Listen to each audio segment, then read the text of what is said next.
사실은 이제 생산을 못하는 거죠. 그러면 그 나라들이 어떻게 하겠어요, 이제? 이 가상수, 이 수출을 못하도록 막는 수밖에 없죠. 그렇게 되면은 한국은 상당히 이제 어려운 처지에 이렇게 놓일 수도 있고요. 지금 우리가 무역 협약도 맺었고, 또 최근 와서는 뭐 환율도 협약을 맺자고 그러지 않습니까? 그러면 뭐 이산화탄소도 협약을 맺고, 그럼 앞으로 가상수 협약도 맺게 되겠죠. 네. 그렇기 때문에 우리가 물을 전략해야 되고, 물에 대한 이런 대책을 세우는 것은 굉장히 시급하다고 할 수 있습니다. 그도 그럴 것이 사실 이 물에 대한 중요성을 국가들이 인식을 하면서 물을 둘러싼 그 국가 간의 분쟁도 좀 심심치 않게 일어나고 있는 것 같은데요. 이제 물과 관련된 사항이 뭐 전쟁이다라고까지 표현한 분이 계신데 그 현황은 어떤지요? 예, 최근에 있어서 이 물에 대한 전쟁은 사실은 6.1 전쟁에서 시작이 된 거죠. 그래서 1967년에 이스라엘이 이 골란고원을 차지하려고 시리아를 쳐들어간 거죠. 그래서 이제 골란고원을 차지를 했는데 사실은 그 전에 시리아가 골란고원에서 이 발원이 되는 요르단 강에 물길을 조금 돌리고 있었어요.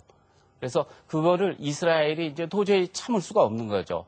왜냐하면 그거는 이스라엘의 생사에 걸려 있다고 봤기 때문에. 네. 그래서 땅이 문제가 아니라 사실은 물이 문제여가지고 전쟁이 일어났던 거죠. 그래서 그와 같은 지금 물에 대한 이런 싸움은 세계 지금 도처에서 사실은 발생을 하고 있습니다. 특히 이 서아시아 쪽이 이제 심한데요.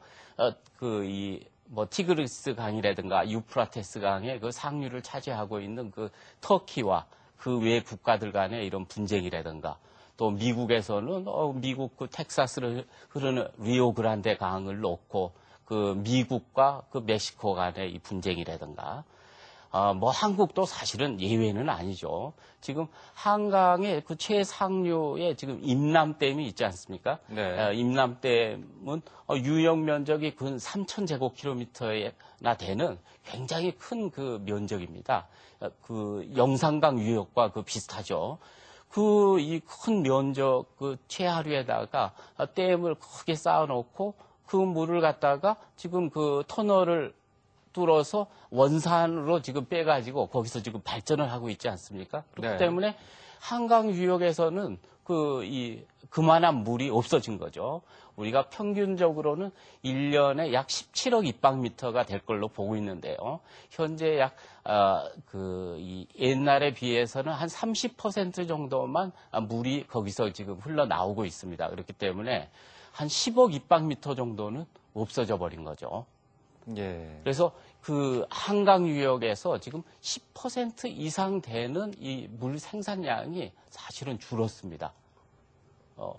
엄격히 얘기하면은 이건 굉장히 심각하고 전쟁감이 될 수도 있는 이런 사항입니다. 그렇지만 아직까지 우리가 그런 문제를 지금 심각하게 생각하지 않고 이 문제가 제기되지 않았던 이유는 다행히 그 후로 한강에 그리 심한 이 가뭄이 발생을 하지 않았어요. 그렇기 때문에 우리가 인식을 지금 못했던 것 뿐이죠. 그렇지만 가뭄이 내년이라도 발생한다 그러면은 아마도 이 문제는 굉장히 심각하게 거론될 수밖에 없는 실정입니다. 네. 자, 지금부터는 우리나라의 수자원 현황에 대한 것을 살펴보도록 하겠습니다. 예. 먼저 이 물 부족 측면에서 볼 때 우리나라는 어떤지요? 아까 제가 이제 물에 대한 기준을 말씀드렸는데요. 예. 그러니까 우리는 이 자원 측면에서는 1인당 약 1,500 입방미터 정도를 가지고 있기 때문에 유엔에서 이제 사용하고 있는 이런 기준에 따르면은 우리는 워터 스트레스, 그러니까 물 압박 국가로 이렇게 분류된다고 할 수 있겠습니다. 네. 또 한 가지 이제 물의 이 물을 얻을 수 있는 용이성, 그것을 이제 국제적으로는 우리가 워터 퍼버티 인덱스, 그러니까 물 빈곤 지수라고 해서 이렇게 이제 평가를 하는데요. 거기에는 자원도 들어가고 또 물을 공급할 수 있는 이런 사회 기반 시설도 들어가고 관리 능력도 들어가고 또 소득도 들어가고요.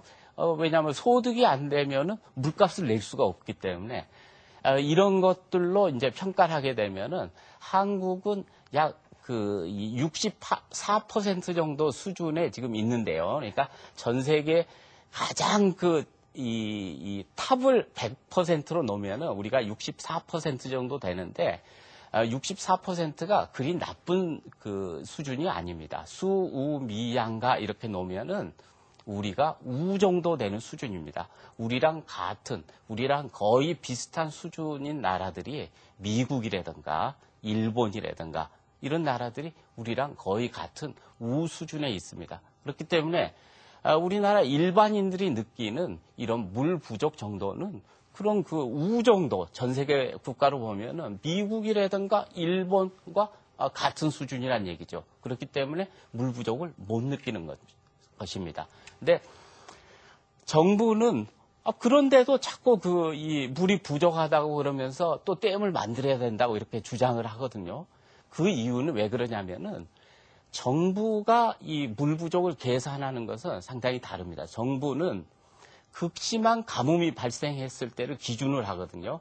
현재 우리나라는 1966년 이후에 가장 심한 가뭄해를 기준으로 해서 그러한 가뭄이 발생했을 때 우리의 미래의 용수 수요를 공급 시설이 충족시킬 수 있는가? 그걸 가지고서 물 부족 여부를 판단하거든요.